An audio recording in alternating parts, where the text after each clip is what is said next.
Hello children, welcome back to my channel. Today we'll learn about some of the common wild animals.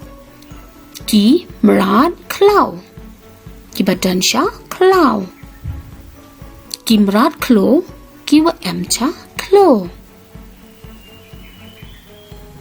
Tiger,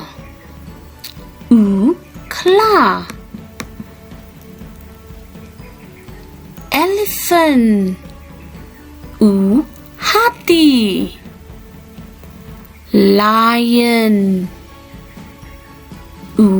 sing. Bear, dengim. Giraffe, gulai jrong rendang bat jrong kti. Gule jrong rendang wei jrong kti.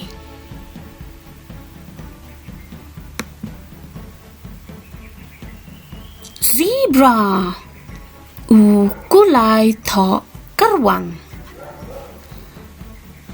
Gule tho karwang. Okay, now children, you can look at the picture and says the name of some of these common wild animals.